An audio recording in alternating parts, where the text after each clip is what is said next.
Muchísimas gracias. Ociel, amiga, donde sea que te encuentres, quiero que sepas que esta lucha continúa. No nos silenciarán, no nos callarán y definitivamente esto no se quedará así. Un aplauso para la magistrada Ociel.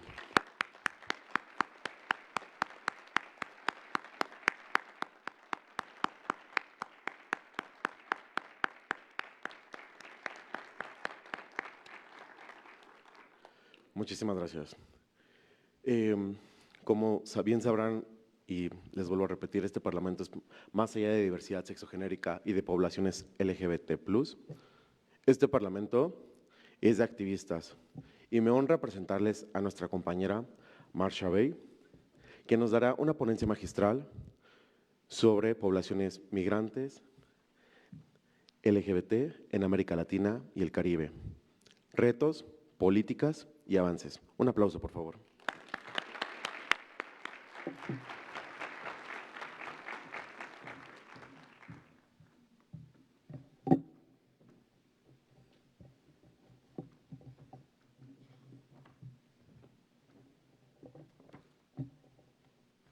Hola, muy buenos días. Pues es para mí un enorme gusto, una enorme alegría y un honor que me hayan invitado. Les agradezco mucho pues esta invitación que me hacen para tratar el tema de migración en América Latina y el Caribe, retos, avances y políticas públicas. Antes que nada, quisiera dedicar esta participación a todas las personas migrantes y de la diversidad sexual que han dejado su vida desde que inician la migración en el origen, tránsito y destino. A toda nuestra población migrante de la diversidad sexual de América Latina y el Caribe, de esa migración forzada que les orillan desde sus núcleos familiares y que tienen que atravesar fronteras, países, para buscar un lugar libre de estigma y discriminación donde puedan desarrollarse plenamente, algo que no debiera suceder. También recordar, hoy es 17 de noviembre, pero en unas horas es 20 de noviembre. Es el Día Mundial de la Remembranza Trans y dentro de los migrantes hay muchas hermanas, hermanos y hermanas transmigrantes. Por eso quiero mencionar y dedicar esta participación a las migrantes, a los migrantes indígenas, a los migrantes de situación de calle, a los migrantes del trabajo sexual, a las migrantes adultas mayores, a las migrantes discapacitadas, a las migrantes que alguna vez tienen que llegar en reclusión. Recordemos que nuestra lucha, la lucha de la diversidad sexual, inicia por dos mujeres trans, por Marsha Johnson y Silvia Rivera, que tuvieron que enfrentarse a la discriminación hace más de medio siglo. Y fue cuando fueron discriminadas y violentadas junto con nuestras hermanas, hermanos y hermanas de la diversidad de aquella época. Y ellas iniciaron esa protesta, esas marchas que surgieron en aquella noche de los disturbios de Stonewall en Nueva York. Y después tuvieron que marchar al Central Park, más de 20,000 personas. Y años después llega nuestro amado México, liderada por nuestra hermana Nancy Cárdenas. Entonces, eso se tiene que recordar siempre. No podemos olvidar cómo surge esa lucha por nuestros derechos. Han pasado más de medio siglo y seguimos en la lucha por el reconocimiento de esos derechos, de nuestros derechos, en materia de seguridad, justicia, salud, vivienda, empleo digno y bien remunerado. recordemos que la migración forzada ha existido siempre, históricamente. Esta migración es justamente porque en los países, muy marcado en Centroamérica, es originada por la violencia, por la discriminación, por la falta de empleo, por el crimen organizado. Y es por eso que le llamamos migración forzada, porque nadie quisiera salir por su propia voluntad de un país y dejar lo más hermoso, que es el cielo que los vio nacer, a sus amigos, a veces a sus padres, a sus hermanos, y nunca más regresan, porque en ese camino del origen, tránsito y destino, muchas y muchos y muchas son víctimas de los proxenetas, de la trata laboral, del tráfico de órganos y del crimen organizado.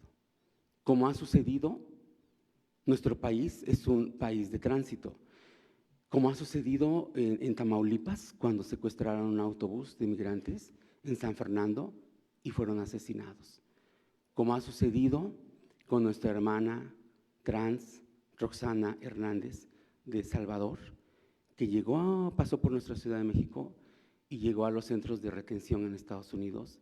Ella necesitaba sus tratamientos y en un acto atroz de discriminación, de homofobia y transfobia, le negaron sus tratamientos y murió de neumonía, así como tantas y tantas y tantos migrantes.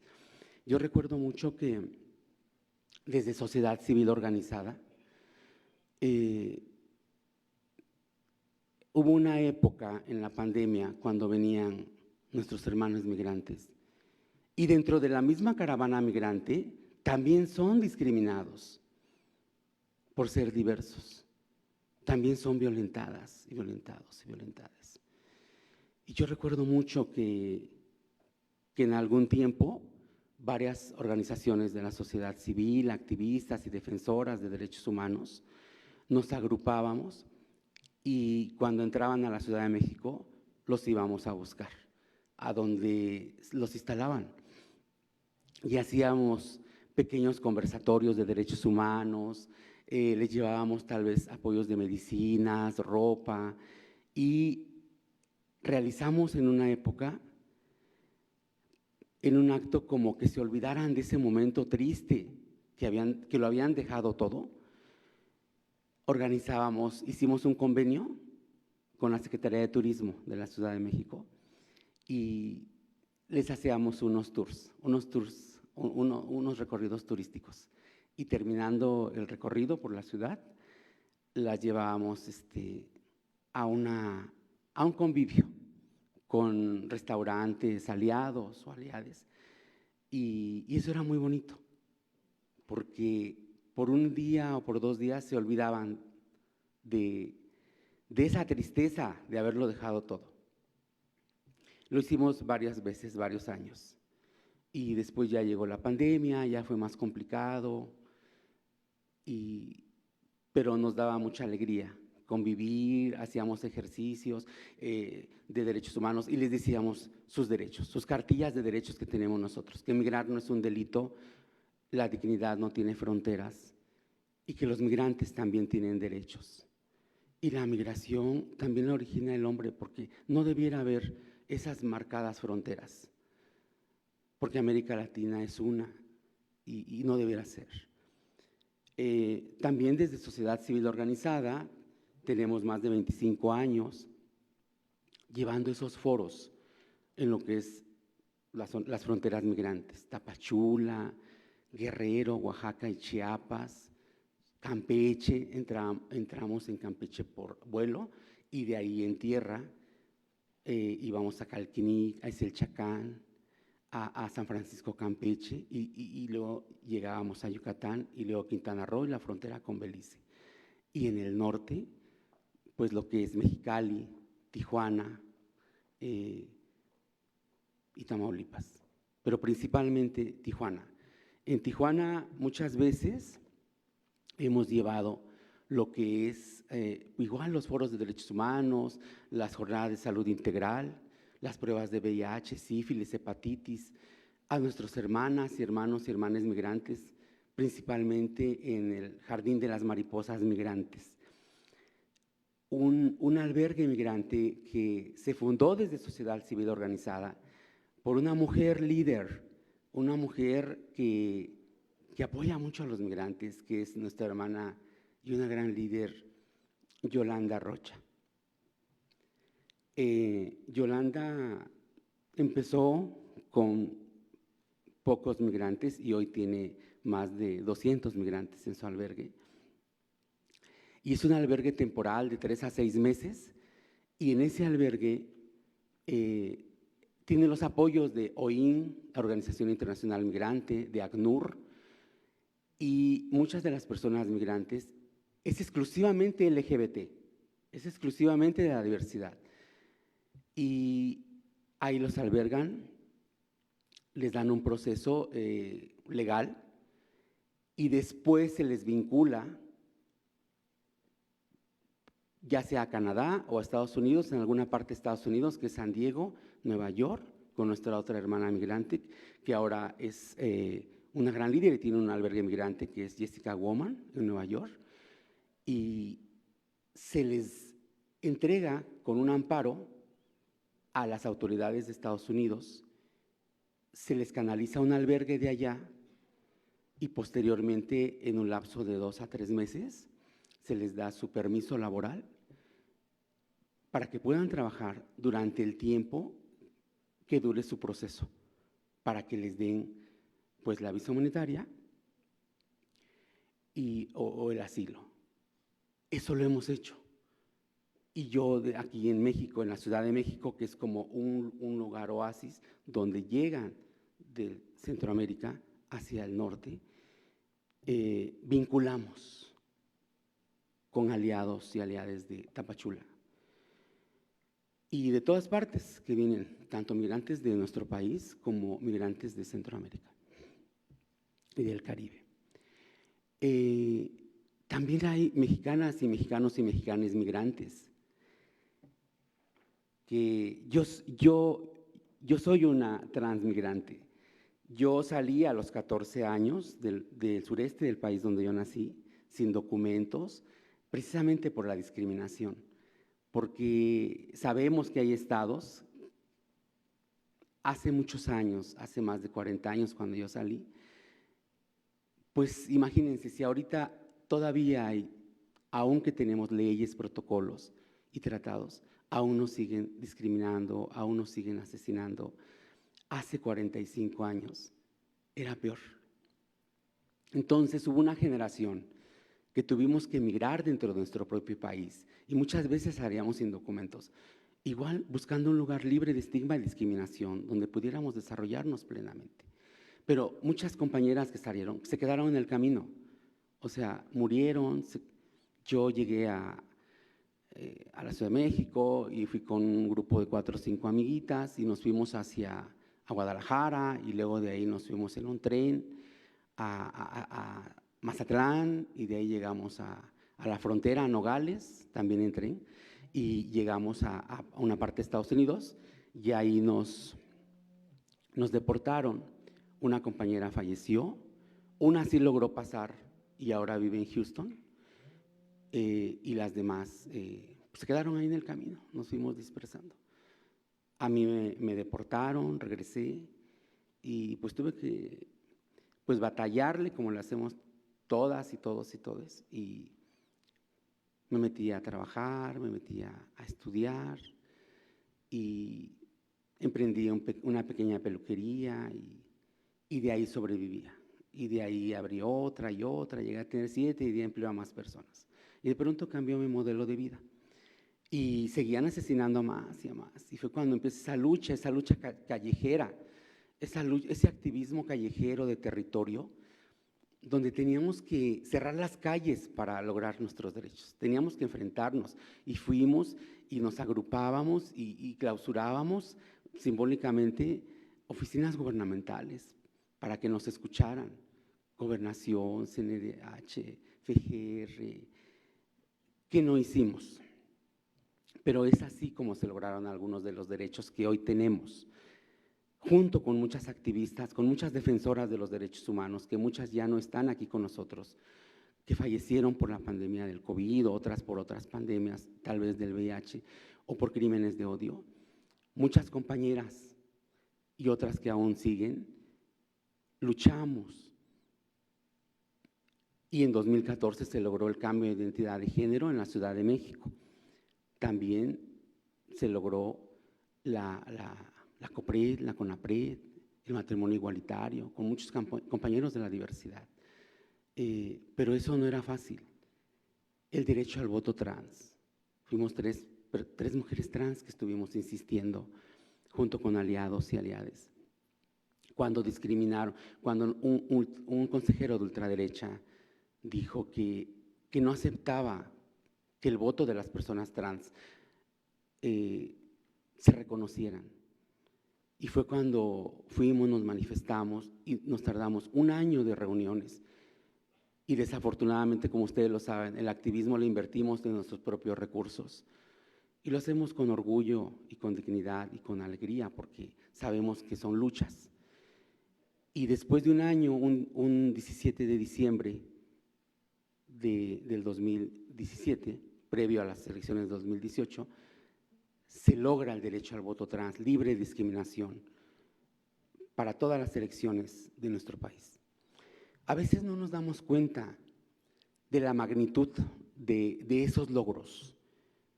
Un año después nos llamaron porque ese protocolo ganó la Palma de Oro en el Parlamento Europeo como el mejor proyecto del mundo, que respeta la dignidad humana. Y eso es muy hermoso, porque en ese momento no nos dábamos cuenta hasta dónde llegaría esa lucha. Y da mucha emoción, mucha alegría. Ahora ese protocolo se encuentra en el documental La historia de los procesos electorales de México, de Editorial Clio, y se presenta en todas las embajadas de México en el mundo. Entonces es algo que da mucha emoción, porque hoy que han pasado años, nos damos cuenta que valió la pena. Entonces, por eso para mí es muy importante platicar esta plática, este conversatorio entre nosotros que somos aliados, porque son ustedes los jóvenes, son ustedes los que van a llevar la batuta y son ustedes los que tienen que estar alertas para que no haya un retroceso en nuestros derechos, en esos derechos logrados. Porque estos derechos nos han costado lágrimas, sudor, sangre y represión. Sabemos muy bien que en nuestro país, cuando una persona de la diversidad sexual alza la voz exigiendo sus derechos, o son asesinados o los envían a reclusión. Entonces, los derechos que se han logrado tienen que progresar, tienen que reivindicarse.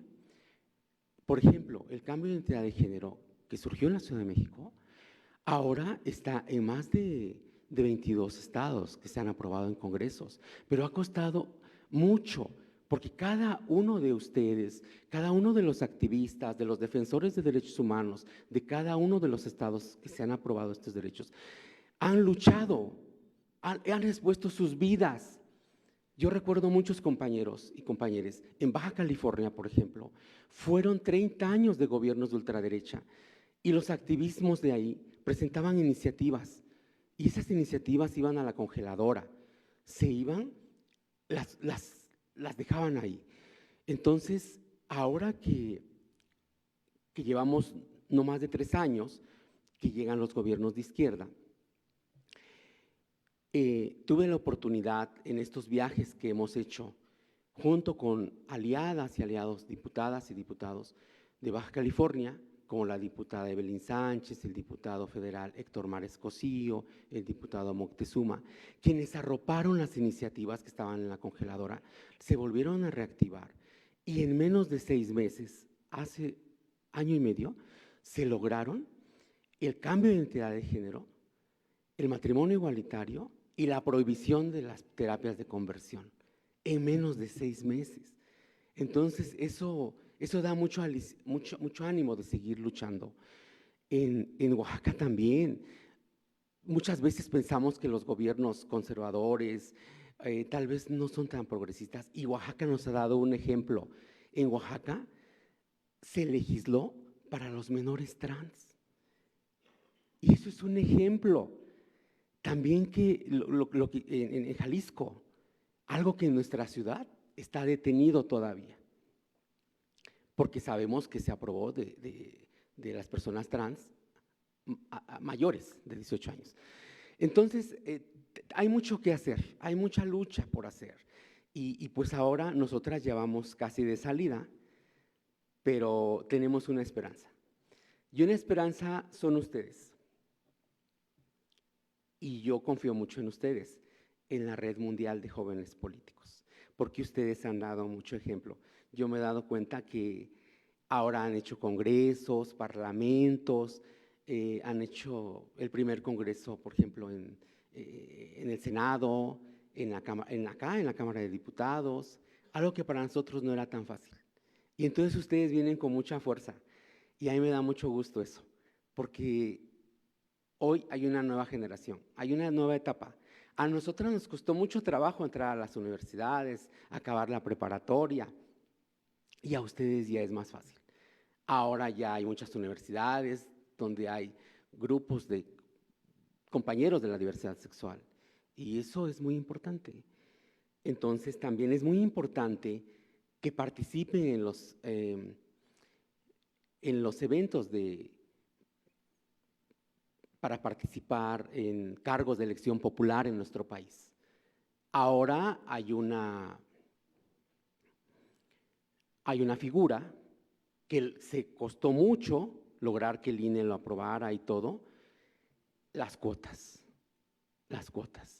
algo que antes no teníamos. Entonces ahora ustedes pueden exigir esos derechos, todas, todos y todas. Y si no se los dan, en la fuerza que sea, tenemos que arrebatar esos espacios a golpe de sentencia, porque esos derechos nos pertenecen y los derechos no se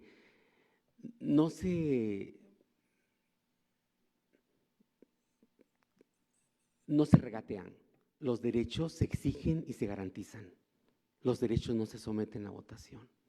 Entonces tenemos que ir por esos derechos que nos corresponden. También cabe mencionar que en nuestra Ciudad de México actualmente ha llegado una ola de inmigración muy fuerte. 3 grupos de 3 países, Haití, Venezuela y Honduras, son los países que están llegando en nuestra ciudad, miles y miles de migrantes. Y ahorita es una crisis, porque pues desafortunadamente el Estado trata de dar una solución, los coloca en algunos albergues, pero no es tan posible. Pero estamos siempre nosotros, y nosotras y nosotres, las activistas, las defensoras de derechos humanos, los que tienen los albergues. En Chiapas hay albergues, aquí en la Ciudad de México, justamente nuestra hermana trans, Kenia Cuevas, creó un albergue para las mujeres transmigrantes. En Chihuahua está nuestra hermana trans, Grecia, que creó otro albergue, y muy poquito, como de 50 personas, y ahora tiene 500 personas que están ahora arropadas por ella, y eso vale mucho la pena, eso vale oro, eso es importante que se reconozca. Por eso yo hoy les invito a que en estos tiempos de elecciones participen, se inscriban, y de llegar a ocupar los espacios, desde ahí legislemos con políticas públicas incluyentes, transversales y diversas que reparen la deuda histórica que se tiene con nuestras poblaciones. Desde ahí, solo ocupando los espacios podemos hacerlo. Pues ustedes traen mucho potencial, traen mucho empuje. Hay grandes tratados que ahora nos arropan, los tratados internacionales como los principios de Yogyakarta, los principios de Belén do Pará, el Tratado del Cairo de respeto a la diversidad, que también me gustaría mucho que los revisen y también ver que las generaciones van cambiando. Y por eso es importante que las leyes se vayan ajustando y que estén a la vanguardia de las nuevas generaciones. Porque no es lo mismo la generación de hace 50 años, de hace 30 años, de hace 20 años, a nuestra generación actual. Entonces, hay que estar pendientes de ello, que no haya un retroceso.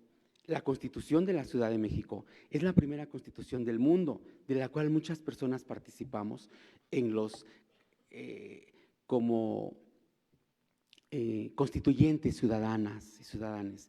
Y ahí se incluyó, gracias a las feministas constituyentes de la Ciudad de México, las 3 Ts: el respeto a las transvestis, transgénero y transexuales y los derechos de la diversidad sexual, que muchas veces las querían bloquear personas que también eran de la diversidad, quisieron bloquear nuestros derechos, pero no lo lograron. Entonces, esa Constitución la tenemos que leer y tenemos que, pues, llevarla a cabo, porque hay protocolos, hay iniciativas de ley, hay leyes que se han aprobado, pero no basta con que haya protocolos, no basta que haya leyes, si no se aplican y se hacen valer. Entonces, a mí me da mucha alegría, pues, platicar este conversatorio con ustedes. Y pues vamos a seguir en esta lucha,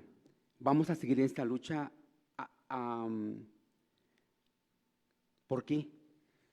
Donde el orgullo, el amor, la libertad de ser y existir sean las brújulas de un nuevo camino que integre la visión, una visión intergeneracional de las luchas pasadas, presentes y futuras, para que las futuras generaciones de la diversidad sexual no sufran las arbitrariedades que sufrimos nosotras.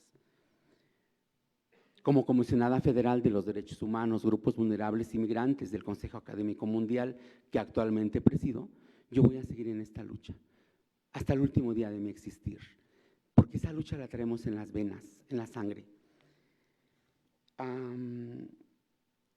Las vidas de nosotras, las personas de la diversidad sexual, importan. Nuestras vidas no son desechables. El futuro tiene que ser diverso, incluyente, o no será.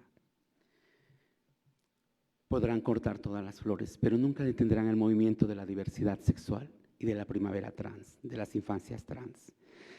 Y quisiera concluir para que todas y todos y todes busquen y lean este libro que nos dejó, ese legado que nos dejó nuestro hermano y hermana Ociel, nuestro Le Magistrade. Son los derechos políticos electorales de las personas LGBTTIQ+. Aquí está la esencia, aquí está la clave para que ocupemos esos espacios. Y pues aquí está la resistencia trans. Muchas gracias.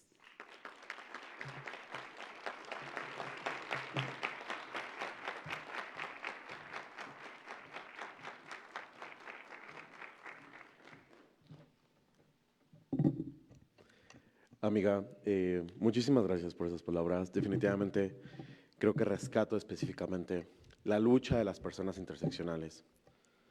Recordemos que nosotros como personas privilegiadas, que en este momento podamos tener un espacio, un tiempo, el poder tener educación, acceso a la educación, acceso a diferentes medios, no nos salva de diferentes interseccionalidades. Hay personas migrantes, personas de poblaciones afrodescendientes, personas migrantes de personas de poblaciones afrodescendientes de las poblaciones disidentes.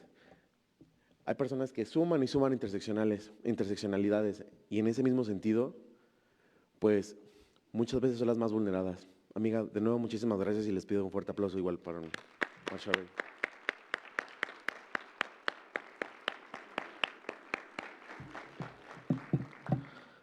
A continuación, para dar continuación a estas ponencias magistrales y pláticas, nos va a dar unas palabras nuestro compañero Luis Bermúdez. Forma parte del comité organizador de este parlamento y les estuvo ayudando muchísimo para sus presupuestos. La verdad es que ahí estuvimos rompiendo un poco la cabeza, pero amigo, te dejo completamente aquí el micrófono. Un aplauso, por favor.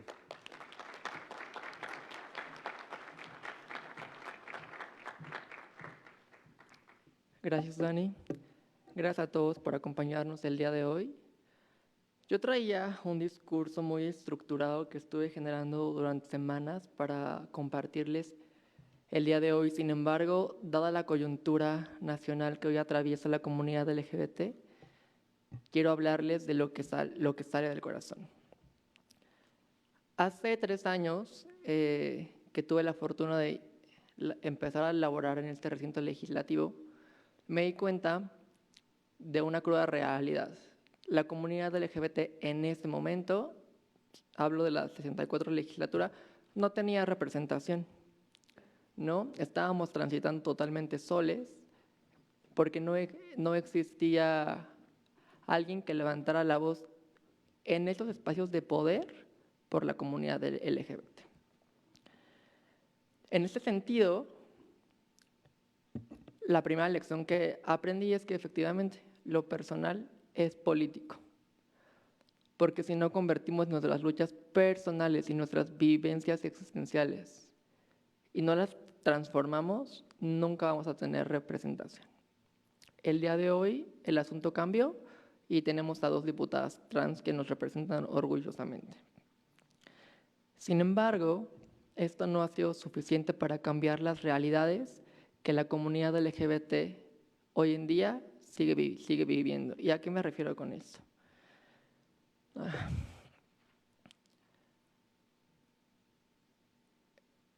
Una gran lección que aprendí, que les quiero compartir el día de hoy, es que justamente nosotros como activistas encontramos en el activismo un recurso mediático para conseguir un cargo político. Grave error, compañeros. Grave error, porque estamos desvirtuando la labor activista como tiene que ser. La esencia del activismo no es político. Tenemos que entender que las herramientas activistas y las herramientas políticas son 2 cosas distintas, ¿no? Se puede ser político siendo activista, sí, se puede ser activista siendo político, sí, pero entendiendo que las herramientas son distintas. Y aquí hago un paréntesis para recalcarles algo que les estuve diciendo durante todo el proceso de la construcción de lo que hoy vamos a presentar. La profesionalización del activismo es importante, es indispensable para continuar con los avances. Si no nos profesionalizamos, chicos, no vamos a avanzar. Y el activismo que no está profesionalizado es un activismo peligroso porque entorpece lo que ya existe, lo que ya está avanzando, ¿no? Y creo que esta es una de las grandes lecciones que aprendí estando en este recinto. Y bueno,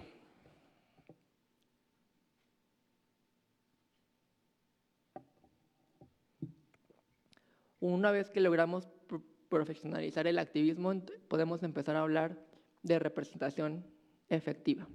¿Qué activistas van a llegar a los cargos de poder?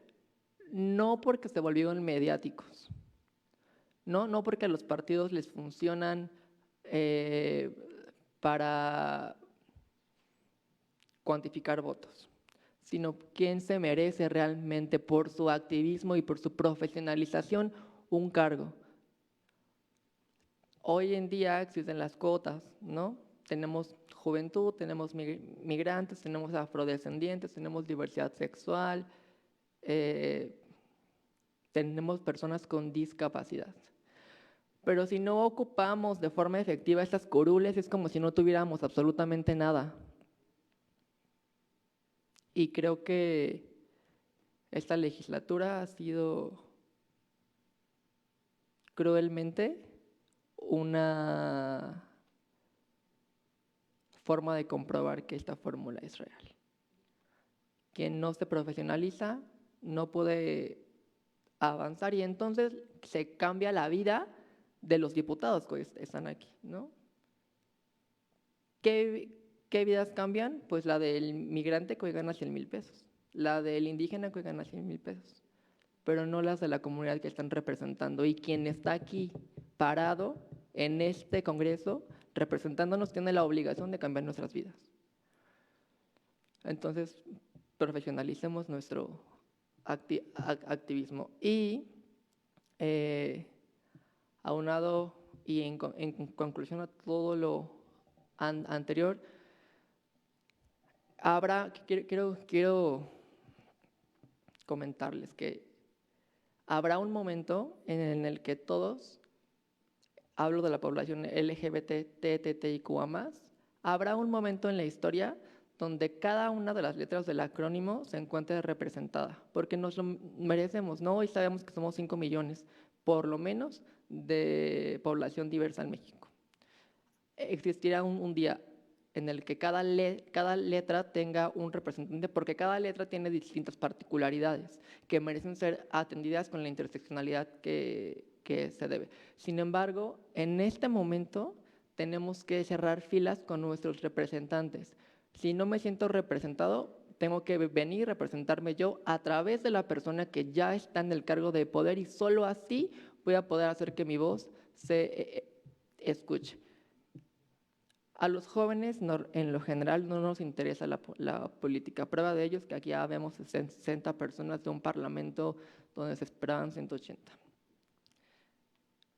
No nos interesa la política a los jóvenes, y luego, en otro momento, a la diversidad sexual no le interesa la política, ¿no? Si nos organizáramos como nos organizamos para ver La Más Draga, tendríamos un contexto diferente para la comunidad.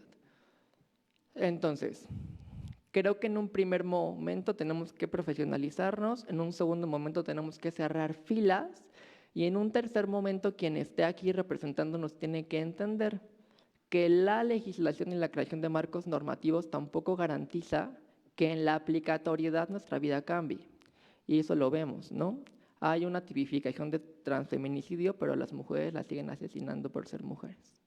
Hay una agravante,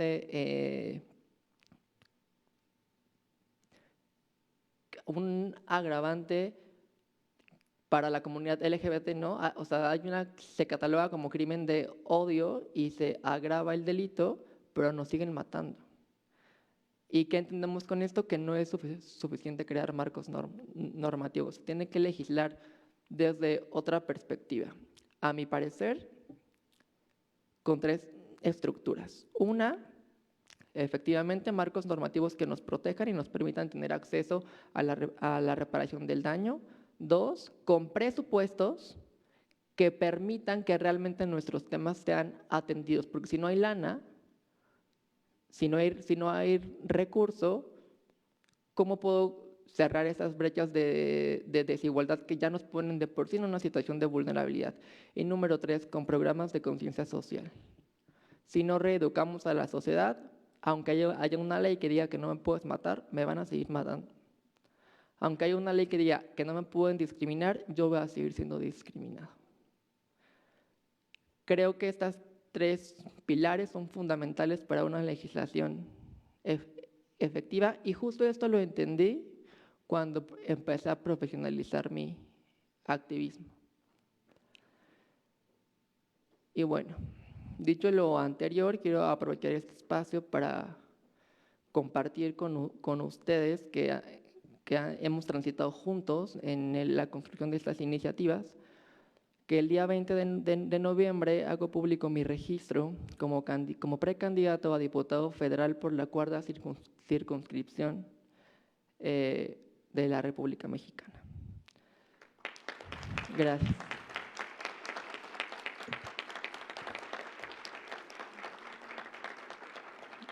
Muchas gracias.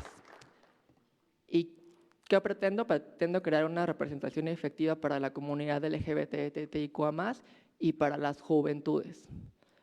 ¿Qué pretendo? Pretendo que desde mi experiencia y desde mi profesionalización podamos continuar avanzando en las luchas que tenemos pendientes y que no nos han podido resolver. Necesitamos estar representados, y yo quiero ser ese representante que haga de verdad un cambio efectivo. Yo sé que habrá gente que no se sienta representado con el niño que se sube con un vestido y una cosita que parece muñeca de la mafia. Yo sé que existirá, y yo quiero pedirles su voto de confianza.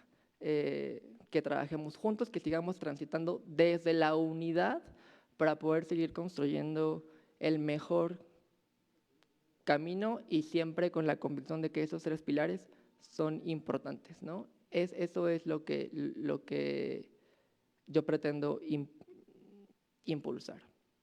Y por último, quiero pedirles que si en este camino yo fuera asesinada, no permitan que se diga que fue un crimen pasional. Yo no me voy a suicidar y mi pareja nunca me va a asesinar. Si yo en este camino pierdo la vida, tengan la convicción de que fue un crimen de odio, porque soy un güey que se pone un vestido y se para en una tribuna y dice no más. Porque soy un güey que incomoda a la sociedad heteronormada que nos quiere calladitos, ¿no? Está bien que sean LGBT, nada más que no se vea, nada más que no hablen, nada más que no griten. Nada más que no se defiendan cuando en la tribuna un diputado se sube y sobaja nuestra dignidad. Cállense, no digan nada, ¿para qué? Lo que no terminan de entender es que ese diputado que en esta tribuna se subió a dar un mensaje de odio culminó en el hoy asesinato de nuestro hermano Osiel. Porque los discursos que se dicen aquí arriba se replican en lo local y luego en las calles. Entonces, les pido encarecidamente que si algo nos llega a pasar en esta lucha por el espacio de representación, no permitan que quede impune. Griten, rompan lo que tengan que romper. Pero a nosotros nosotros no nos matamos entre nosotros no nos suicidamos. Fuimos asesinados.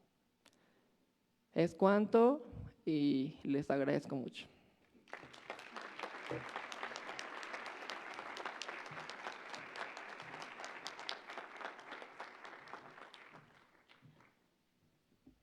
No estás solo, amigo. No estás solo y no estamos solos. Por último, para terminar estas conferencias magistrales, tenemos a la activista, fundadora y directora de Casa de Muñecas Tiresia. Un aplauso para ella, por favor. Kenia Cuevas.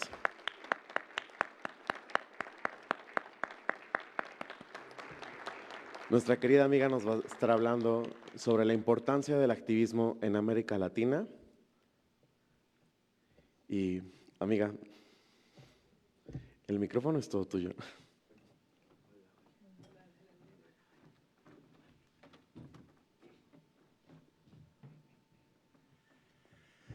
Hola, ¿cómo están todos, todas, todes? Pues yo muy contenta de estar aquí con ustedes. Muchas gracias por la invitación.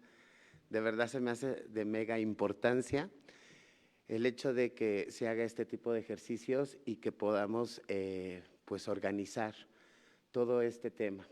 A mí me toca hablar del activismo en América Latina y la importancia que debe de llevar pues este activismo. El activismo pues históricamente se ha formado por personas que han cruzado por violencias, por discriminaciones, por actos violentos. Desde los activismos pues hemos creído que es necesario seguir alzando la voz de todos los que no pueden alzarla. El trabajo comunitario que se realiza desde el activismo, el trabajo no nomás comunitario, sino también empático y sobresaliente, pues es lo que ayuda a la política. Esa es la realidad, ¿no? Quien hace la chamba de campo son los activistas, los que visibilizan, los que hacen acciones contundentes, los que hacen políticas públicas. De ahí se aterriza la política y todo se hace política a través del activismo. Pero, ¿qué importancia tiene que sí sigamos alzando la voz a través de los activismos? Pues efectivamente desde los activismos no nos reprenden, no nos cuestionan, muchas de las veces no nos dicen cómo hacer las cosas y es por eso que los activismos abren alguna brecha. Sin embargo, pues el activismo en México principalmente pues ha sido un poco atacado, violentado, estigmatizado también y que pues ahora es uno de los procesos más peligrosos que podemos enfrentar en México. Y más si eres de una comunidad LGBTIQ+, pues lamentablemente lo hemos venido viviendo, y que esto que pasó con el magistrade, que fue muy lamentable y que de verdad pues sigo poniendo el tema en la mesa, pues fue un mensaje muy poderoso también, ¿no? Un mensaje de que nos debemos de organizar. Yo vi los activismos el lunes, que empezaron a mandar mensajes, que empezaron a crear grupos, que empezaron a organizarse para poder gritar, para poder salir a las calles y decir que no estábamos de acuerdo con un veredicto totalmente prematuro, ¿no?, por parte de una fiscalía, en donde siempre nos han querido callar. Esa es la realidad. Yo todos los días me enfrento con las autoridades, con la sociedad, con las academias también, porque ya se hable del tema. Escuchaba perfectamente al antecesor y de verdad, es verdad, ¿no? No porque exista la ley se va a eliminar realmente la discriminación. Efectivamente, los activismos suman, ¿no?, a la construcción de las leyes, pero no nomás eso, sino también aterrizarlas, porque son los que todos los días salimos a educar, salimos a capacitar con un enfoque que debemos de tener todos, ¿no?, que son los derechos humanos, porque esto es una cuestión de derechos humanos. Ya olvidemos la identidad de género, ya olvidemos la expresión, la orientación, las identidades, ya olvidemos eso. Olvidemos y pensemos que somos personas sujetas de derechos, y sobre los derechos humanos no hay nada. Y ahí es donde tenemos que poner hincapié. Desde Casa de las Muñecas Tiresias ha sido muy interesante el trabajo, ya que desde la postura de mi persona, que al principio fue el grito y desesperado de una víctima de este país, y que posteriormente se ha dado un activismo totalmente con convicción porque los activismos sin convicción no funcionan. Y eso lo tenemos que tener también muy claro, ¿no?, que debemos de tener claras convicciones, objetivos y puntualizar realmente lo que no estamos de acuerdo y lo que podemos modificar a través de los derechos humanos. Es ahí el punto clave de los activismos y bueno, ese es mi punto de vista, ¿no? Creo que habrá otros activistas que piensen diferente, pero de verdad es la médula de la lucha social, ¿no?, en donde el trabajo de campo nos da esas estadísticas, nos da esa prevención, nos da esa acción. Lo vimos, ¿no?, en los crímenes de odio. Efectivamente hay un observatorio, pero no es por gobierno, no es porque realmente las leyes así lo ordenen y lo ejecuten, sino porque realmente ha sido la voluntad de los organismos sociales, ¿no?, el cual han interpretado un observatorio, en el cual ha sido también desde las propias notas periodísticas, de las redes sociales. Pero si se sumara realmente la ley junto con el activismo y que se aterrizara en la institucionalidad, esto fuera otro cantar, ¿no? Efectivamente, las leyes que están aprobadas, que son muy buenas, ¿no? Yo siempre he dicho, México hace las mejores políticas públicas y las mejores leyes, pero ¿qué creen? México también es uno de los países que nunca las ejecuta, ¿no? Nunca las aterriza porque aprueba las leyes sin presupuesto, efectivamente, y entonces una ley no se va a dar así por sí misma. Tenemos que aterrizarla con capacitación continua, con modificaciones de reglamentos internos dentro de la institucionalidad, con el proceso y la creación de protocolos de atención y de actuación que realmente garanticen que el proceso de la ley se va a dar efecto y va a dar un impacto con la comunidad por la cual se abrió esa ley, ¿no? Entonces, desde ahí tenemos que partir porque nos han olvidado. En la mañana venía hablando con una persona y me decía claramente que, pues que en México, en la ley dice que hay que crear, ¿no?, una institución precisamente que garantice los derechos humanos de la población LGBT. Y yo le decía, bueno, yo no conocía esa ley, qué bueno que me la informas. ¿Por qué? Porque mi intención, pues sí, ¿no?, es impulsar desde los activismos la creación de una secretaría en México que hable y que atienda, ¿no?, a la comunidad LGBT, que prevenga, que haga campañas y que toda esta educación se traduzca en un activismo que pueda impactar realmente en las poblaciones LGBT. Pensamos muchas de las veces que el estar en un espacio público es muy importante, estoy segura que es muy importante y que estoy segura que muchas personas nos van a poder representar, no está sole en esta vida y no vamos a estar solas ya jamás. Eso también me quedó muy claro el día lunes, que vi a las organizaciones, a la banda, a la gente que ni siquiera es de la comunidad salir a las calles. Eso fue muy poderoso. Hace 7 años, cuando yo salí con la primera manifestación con el cuerpo de Paola y vi, ¿no?, la reacción de la sociedad y vi cómo lejos de buscar, ¿no?, una visibilidad y una problemática que estábamos viviendo, fue más un ataque, ¿no? Hoy vi a una sociedad organizada, a una comunidad preocupada y eso me sigue motivando para seguir luchando en donde esté y desde mi trinchera. Actualmente he estado trabajando en llevar estos temas precisamente a la educación. Estoy convencida que también desde el activismo y la educación que podamos brindar sobre los temas LGBT, no nomás es hablar sobre las problemáticas, sobre cómo la vivimos el día a día, sino también educar sobre las siglas del acrónimo, sobre las definiciones, sobre los derechos humanos que ya se han visibilizado, pero también sobre las legislaciones que ya existen. Porque yo hoy que salgo a todos los estados de la República me doy cuenta que en los estados ni siquiera conocen, en muchos de ellos, que existe la ley de cambio de identidad, ¿no? Por decir, tenemos un Tabasco que no quiere reconocer la identidad de género, ¿no? Un Veracruz, ¿no?, que tenemos a un político que pues tiene la bandera LGBT y que desgraciadamente no ha hecho ninguna iniciativa por la comunidad, no se reúne con los colectivos, no representa a los colectivos, ¿no? Y entonces eso es preocupante, ¿no? Yo le decía a esta persona en la mañana, le digo, está bien que todos pensemos en la política, pero tenemos que vigilar también quién va a ocupar esos espacios, compañeros. Tenemos que estar al pendiente del trabajo continuo, del enfoque que pueda tener la persona que nos va a representar. ¿Por qué? Porque en Veracruz lo viví yo personalmente y hablo de ese caso en particular, porque en Veracruz todavía no se legisla el cambio de identidad. Sin embargo, el Estado hizo un decreto en el cual, bajo el reglamento interno del registro civil, es como le están modificando el nombre a las personas, pero nada más poniéndoles una leyenda en el acta de nacimiento, como lo que sucedió en el 2015 aquí en México. Entonces, no hay una nueva acta de nacimiento, nada más hay una modificación de datos, se resguarda su acta y se les entrega un extracto. Y si quieren o requieren en algún momento su acta de nacimiento primigenia, la tienen que solicitar a partir de una autoridad, ¿no?, de un juez.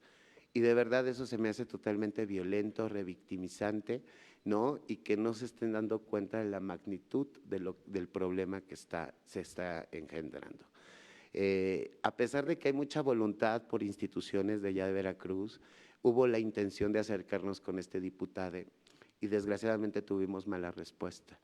Él no se ha querido sentar con la sociedad civil, él ha dicho que no representa a la comunidad LGBT y de hecho quien pone a esa persona en ese lugar pues es quien maneja, ¿no?, los intereses de ese curul, ¿no? Entonces, de verdad, eso a mí me preocupa en estas nuevas acciones afirmativas, en el cual pues nosotros también tenemos esa corresponsabilidad a partir de los activismos, ¿no? Empezar a revisar los estatus, las propuestas que traigan los candidatos LGBT, que sí realmente, ¿no?, estén hablando de las necesidades y problemáticas en las cuales nos enfrentamos el día a día y que la realidad no es de todos la misma, porque no a todos nos impacta de la misma forma la violencia, pero no todos también tenemos las mismas herramientas, ¿no? Y en ese sentido tenemos que partir de que tenemos que cuidar estos procesos, ¿no? Entonces, desgraciadamente han seguido utilizando las luchas, las violencias, pero les digo que detrás de todas las personas que luchamos todos los días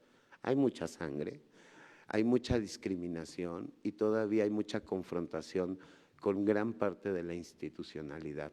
¿Y por qué de la institucionalidad? Porque yo siempre lo he dicho, la sociedad en general nos acepta re bien.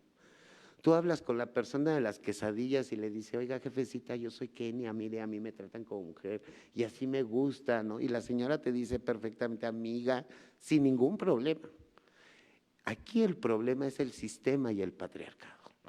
Ese es el gran enemigo, y no nomás de la comunidad LGBT, sino de las minorías, inclusive del feminismo. Y eso lo tenemos que entender todos. Y en ese camino tenemos que unir fuerzas, tenemos que organizarnos y realmente comprender que todo es una lucha comunitaria y que tenemos que organizar efectivamente desde estos espacios una agenda en la cual todos la tengamos muy claro. Porque muchas de las veces peleamos desde nuestros propios intereses y olvidamos un poco, ¿no?, a las demás personas.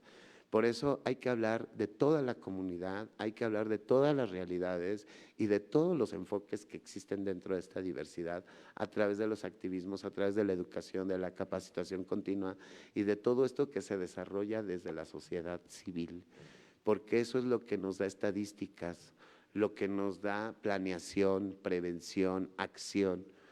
Y eso es lo que ejecuta las políticas públicas y de ahí se aterrizan a las leyes.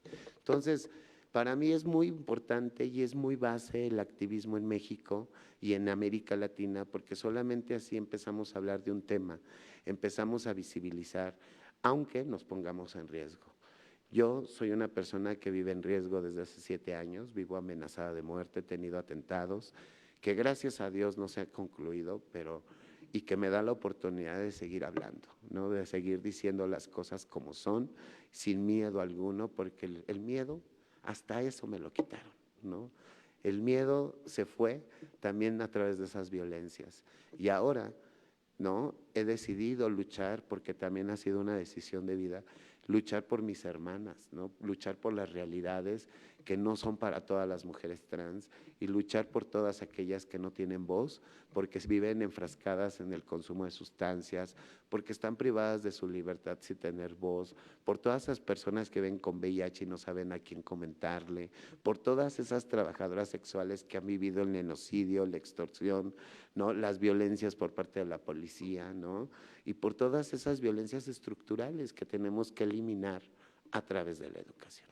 Entonces, hoy que voy a las universidades, a las preparatorias y que hablamos sobre estos temas, efectivamente ha habido un cambio precisamente por el enfoque de derechos humanos que hay que tener todos y todas, porque todos reímos, lloramos, cagamos, nos echamos pedos y vamos al mismo hoyo. Y esa es la realidad de todos y de todas y de todes. Entonces, en ese camino tenemos que darnos cuenta que muchas de las veces hay privilegios y que no son malos los privilegios, pero ¿qué vamos a hacer con ese privilegio? ¿Nos lo vamos a llevar a la tumba para los 2 días que vamos a estar aquí? Es ahí donde tenemos que partir con una convicción clara para ver un cambio social, algo en lo que yo no estoy de acuerdo, algo en lo que me ha dañado, en lo que me ha afectado psicológicamente, económicamente, laboralmente y en todos los sentidos. Es ahí donde tenemos que enfrascar pues todo el activismo y decir que el activismo es poderoso, porque ha cambiado realidades, ha cambiado visiones, ha cambiado perspectivas, ¿no? Yo me he encontrado con muchas familias mexicanas que ni siquiera tienen un familiar LGBT y desde los activismos que han escuchado, uno de ellos pues ha sido Casa de las Muñecas, Jack México, Ride, ¿no? O sea, como todos estos activismos que ya están siendo más visibles, me han dicho que les ha cambiado la mirada, que se han dado cuenta que han sido crueles como sociedad y que en ese sentido han generado empatía y respeto. Y eso es lo poderoso del activismo.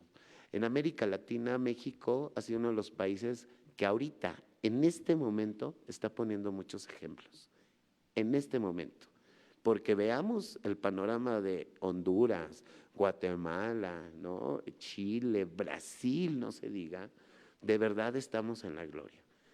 Apenas en Australia están haciendo un documental sobre las violencias de género a nivel internacional y están haciendo fragmentos por región. América, Europa, Asia, África. Entonces, por continente, ¿no? Y les llama mucho la atención cómo en México hemos logrado aterrizar a través de los activismos la identidad de género, la creación de leyes para la visibilidad y la tipificación del delito de transfeminicidio y transhomicidio, la creación de mausoleos, la creación de casas, la creación de centros comunitarios. Y yo hablaba apenas con una persona de Europa que me decía, es que Kenia, ni en Francia, que hay una aceptación importante sobre la comunidad LGBT, no existen espacios para la comunidad. Y eso me preocupa un poco por aquellas personas, pero también es una realidad que en México sí hemos cambiado y hemos dándole frente a través de los activismos al machismo, ¿no? Al patriarcado, a los hombres como tal, ¿no? Al macho hombre. No todos los hombres son violentos, también quiero dejarlo muy claro, porque también pensamos que por ser hombre eres violento y no, ¿eh? El que es violentador, sea hombre o mujer, ¿no? El que es violador es hombre o mujer y va a ser violador, pero no todos podemos generalizar que todos los hombres, ¿no? Porque luego yo escuchaba a otras mujeres trans que decían, es que es un foro para mujeres trans y no quiero gays, no quiero lesbianas, no. Y yo decía, pero ¿cómo es posible que desde los activismos empecemos a hacer esa clasificación y esa separación? No puede ser. No puede ser porque habrá personas que no son trans, que no vivan mi realidad, pero que sean totalmente empáticos sobre estas realidades y que a través de su expertise, a través de donde se encuentren en el espacio, pueda sumar y aportar. Y eso hay que tomarlo en cuenta porque suma a este activismo, suma a esta visibilidad que tanta daño nos ha hecho, la verdad. O sea, el sistema nos ha hecho mucho daño. La construcción del género es lo que nos ha hecho tanto daño, porque es una construcción. Son los lineamientos claros de cómo nos ha dicho la sociedad, de cómo se debe comportar, vestir y actuar a través de los estereotipos una mujer y un hombre. ¿Cierto o no es cierto? ¿Cuántas mujeres, por no cubrir esas expectativas de ser la mujer ideal, no se ha suicidado, no acepta sus cuerpos, entra en dietas, no se quiere tal y como es? ¿Cuántos hombres, por no cubrir esas expectativas sociales, esos estereotipos y lineamientos, no también se han suicidado? ¿Cuántos hombres no están mutilados sentimentalmente? Eso es lo que ha hecho la construcción del género. Tenemos que combatir esa doble moral. Esa doble moral porque las personas cuando son libres, cuando se pueden autopercibir como quieran, colocar en el espacio que quieran, sin ser discriminados, violentados, señalados, y que se puedan desarrollar en una sociedad íntegra, de verdad van a ser personas total y socialmente constructivas, productivas, que van a poder aportar a esta sociedad. Pero las personas que no se colocan en esos espacios donde no les corresponde. Apenas una señora me decía, yo la verdad estoy muy enojada con ustedes. Y yo le digo, ay señora, ¿pero qué le hice? No, ay no, dígame porque me preocupa, ¿no? Dice, es que ustedes convirtieron a mi marido en gay. Y yo, no señora, discúlpeme, pero no. Le digo, su marido era gay desde antes de conocerla. Nada más que se tuvo que colocar en ese espacio para no ser rechazado, discriminado, inclusive para no perder la herencia que le iban a dejar los padres, para no vivir el rechazo de su familia, le digo. Por eso se tuvo que casar con usted. Y esa es la doble moral en la que vivimos, porque ustedes, ¿quién creen que consume el trabajo sexual? Diputados, ay, no, diputados, senadores, policías, arquitectos, doctores, bomberos, ¿no? O sea, esos son los que llegan al trabajo sexual. No hay un grupo específico en la sociedad que dice, yo consumo trabajadoras sexuales trans. Y se hicieron un gremio ahí, ¿no? Quien nos consume son todos esos hombres heterosexuales, cisgénero, que viven en la doble moral, gracias a la construcción social del género. Y lo que peleamos desde este lado, desde esta trinchera, es eso, que los niños, niñas, jóvenes y adultos mayores puedan vivir un libre desarrollo de la personalidad y que entendamos que la vestimenta no tiene género, que entendamos que los colores no tienen género, que entendamos que cualquier persona desde sus propios gustos se puede expresar como quiera. Eso sí es valioso. Y eso desde los activismos y desde los derechos humanos es lo que queremos plantear en todo México. Pero también queremos salir de México porque la están pasando mal en Centroamérica. El tránsito de las personas de movilidad forzada también viene de muchos grupos LGBT que dicen, ¿no?, testimonios desgarradores, que las mujeres trans están huyendo porque las están matando desde parte del gobierno. Y eso es totalmente preocupante para los activismos, aunque seamos mexicanos. Nos tenemos que preocupar un poquito más allá porque es una cadena América Latina.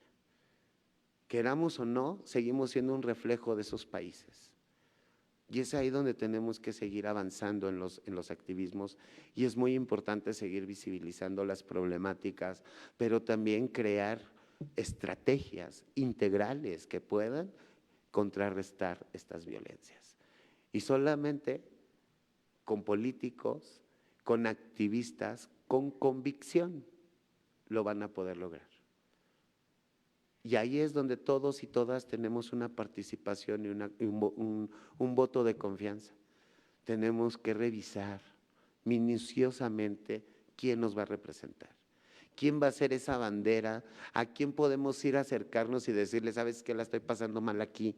Jurídicamente, ¿no?, y en la ley, ¿cómo podemos modificarla para que no la siga pasando mal? Para mí eso es un representante político y que desde la sociedad civil también podemos impulsar. Desde la sociedad civil también se pueden hacer iniciativas, también se pueden hacer políticas públicas. Entonces también se convierte en político el activismo. Y todos hacemos política desde cada una de las trincheras. Unos más visibles, otros menos visibles, pero ninguno es menos importante. Todo suma. Y ahí es donde todos tenemos que crear esta red.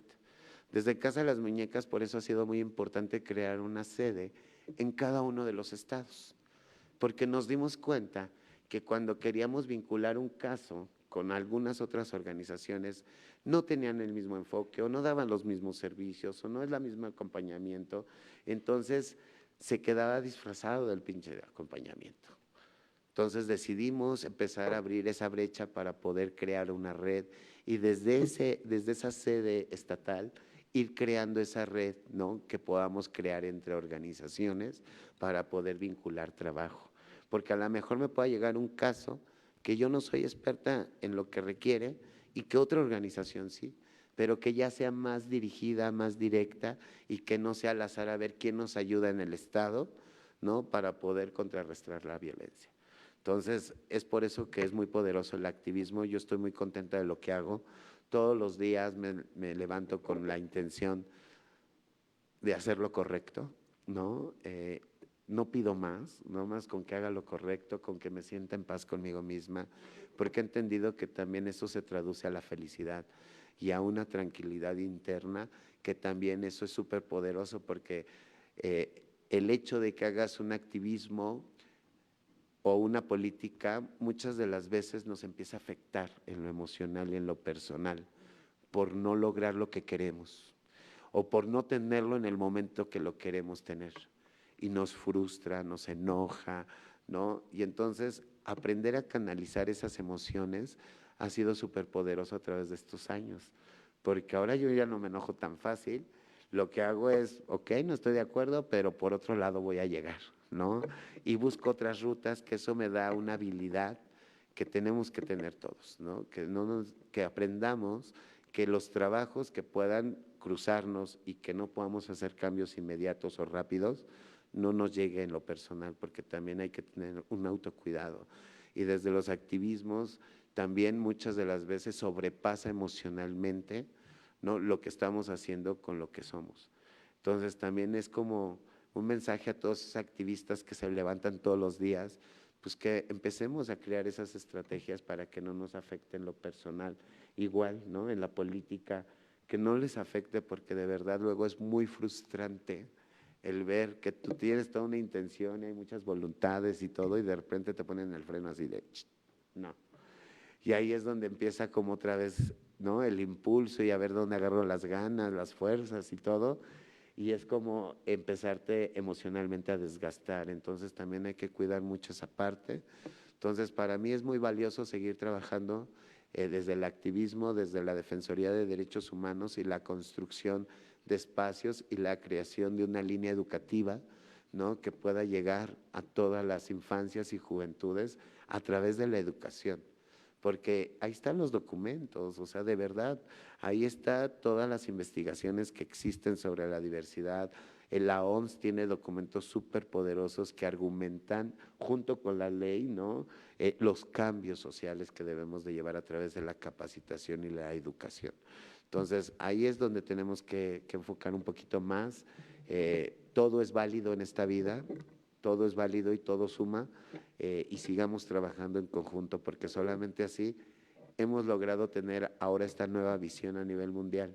Y es muy bonito ver que ahorita, con este documental que vienen a hacer a México, que detonen que México está siendo como pionero en 2, 3 temas, es súper poderoso, ¿no? Y ahí habla de que los activismos están logrando muchas cosas, la sociedad civil, ¿no? Las organizaciones de la sociedad civil están haciendo mucho trabajo todos los días y que hay mucha convicción dentro de estos trabajos cotidianos, diarios que hemos asumido, porque también es un asumir, ¿no? Porque el activismo muchas de las veces pensamos que nos va a dejar millonarios, ¿no? Y que vamos a tener ahí un montón de dinero y pues la neta es que luego terminas poniendo, ¿no?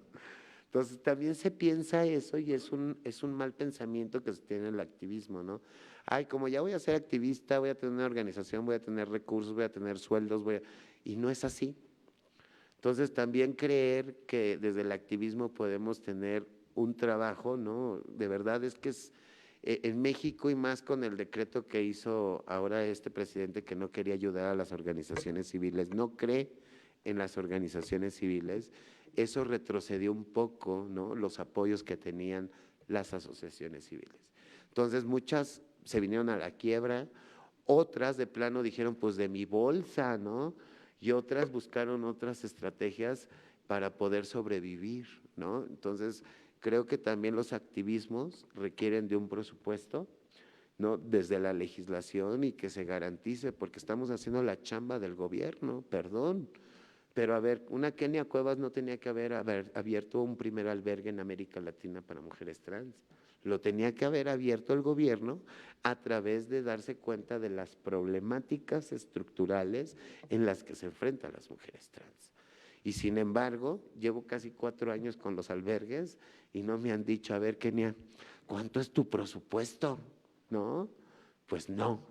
Entonces, creo que también tenemos que seguir presionando para que esto llegue a una legislación y que los albergues, los espacios, pues también sean compromiso y responsabilidad de la institucionalidad y de los gobiernos de México para que pues esto se pueda llevar a cabo con más seriedad y que no nos sigan dando esa palmadita de perro de, quieren tantitos derechos, va, les vamos a dar tantitos, órale, va.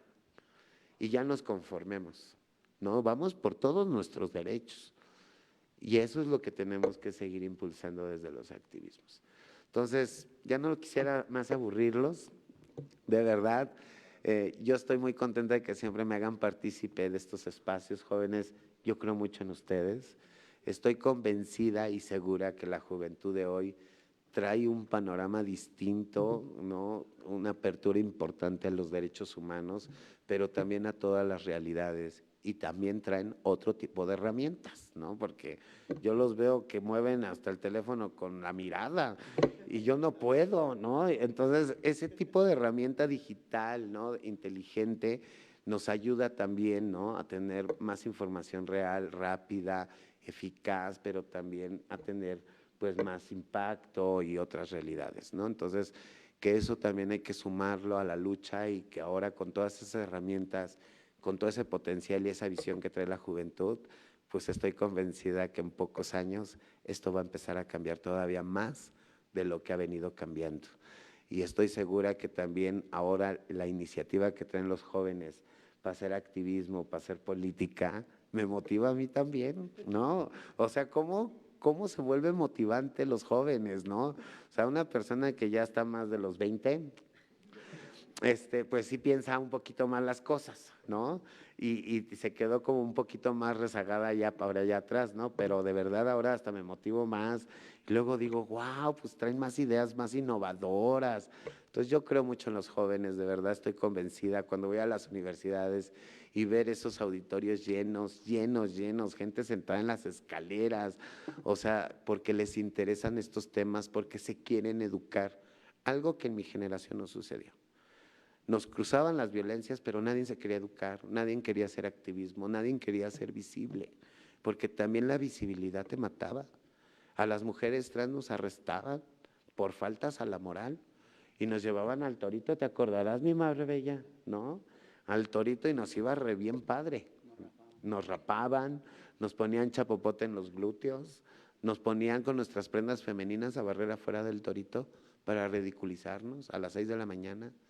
Entonces, de verdad, encueradas, de verdad, hemos vivido totalmente violencias distintas y que me imagino que también hoy son distintas las violencias, porque no es lo mismo que hablemos de las mujeres trans en los 70s, que es cuando a mí me tocó, que ahora, que son los 2020, pues de verdad ha sido un cambio impresionante, pero todavía nos falta un camino que recorrer, seguir educando, trabajando todos los días y que no nomás se quede en la política y en el activismo, sino también esto se puede llevar pues cuando voy a jugar fútbol o cuando voy a tomar el té con la comadre o cuando estoy en el restaurante o cuando estoy en el metro, ¿no? O sea, apenas les voy a compartir y fue muy interesante porque se dio un ejercicio que no nos esperábamos. Fui con Lady Tacos, estamos en un proyecto de un documental y nos tramitaron nuestra visa y estábamos en la fila de la visa, imagínense. Entonces, toda la gente, para empezar, impactada, ¿no? Dos personalidades totalmente fuertes, ¿no? O sea, no crean que, pues imagínense, ¿no? Entonces ya llegamos y una señora se acerca y nos dice, jóvenes. Entonces yo volteo muy amablemente, porque todo lo veo desde el activismo, y le digo, es que no somos jóvenes. Bueno, jovencitas, dice, ¿no? Y luego, pues tampoco me ofenda porque tampoco soy jovencita, tengo 50 años, ¿no? O sea, también no es como tan fácil, ¿no? Ya es burla o qué onda, ¿no? Entonces fue así mi comentario, así como se los estoy comentando a ustedes, la señora hasta se empezó a reír y volteé a Lady Tacos y me dice, pero no lo hizo por ofenderte, ¿eh? Y le digo, no, pero sí hay que educar.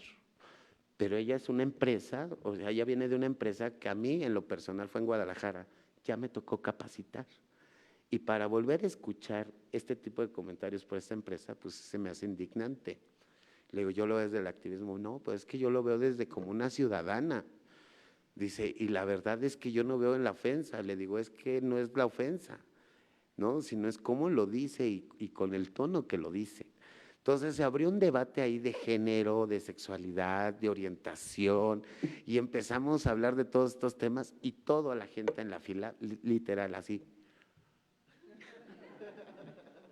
Y así se nos quedaban viendo, bueno, con decirles que hasta pensamos, bueno, ya íbamos con el pensamiento de que nos van a negar la visa porque pues traíamos un desmadre en la fila, ¿no? Dije, no, ya vieron cómo somos. Pues, ¿cuál fue nuestra sorpresa? Que nos dieron la visa. Y entonces, de verdad, ver a toda esa gente y al salir, varias de las personas nos dijeron que se habían educado con nuestra plática. Entonces, ese es el poder de llevar los temas a todos los espacios. Inclusive cuando estés con el de la cocina económica, cuando estés con la de las verduras, ¿no? O sea, creo que es importante llevar estos temas en todos los espacios para visibilizar de alguna manera y normalizarlo de una manera educativa, no confrontativa, ¿no? Sino más bien que eduquemos. Mi forma de decirle a la señora no fue para confrontarla, sino más bien para educarle y decirle, ojo ahí, ¿no? Tú tienes ya una capacitación, ¿no?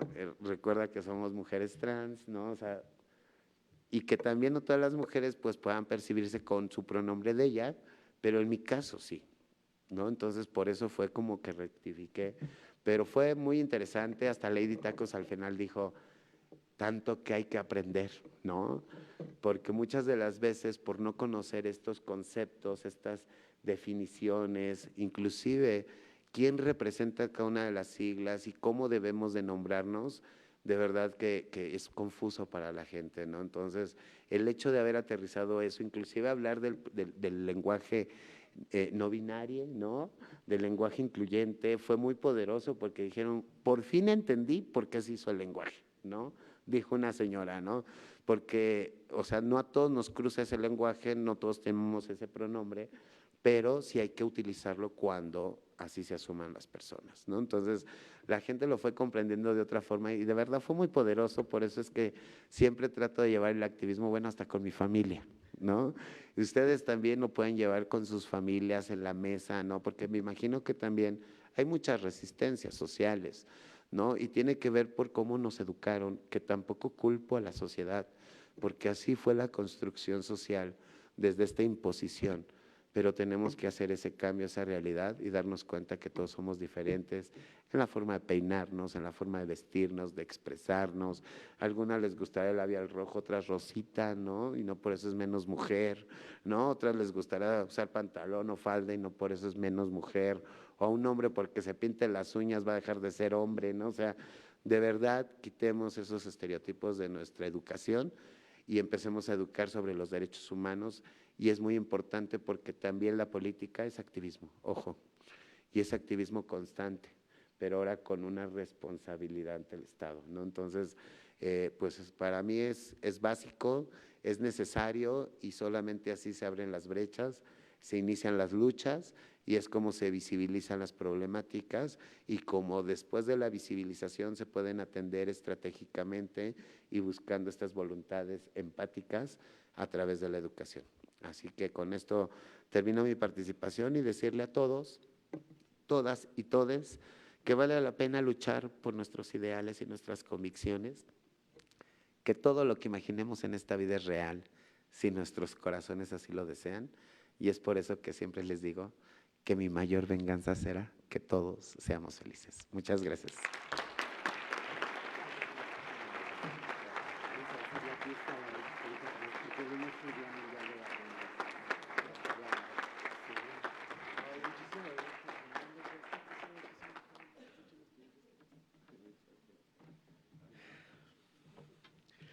Amigues, amigos, amigas, sé que normalmente en un parlamento no nos podemos encontrar o no nos encontraríamos este tipo de pláticas, pero el rectificar el por qué estamos haciendo estas iniciativas, de dónde yacen, la interseccionalidad, la importancia de los activismos, el por qué tenemos que hablar de los activismos, es por eso que me interesaba que antes de que nos fuéramos ya directo a las iniciativas, a que entre todos, todas y todos nos agarramos un poco del cabello, era ver por qué estamos aquí.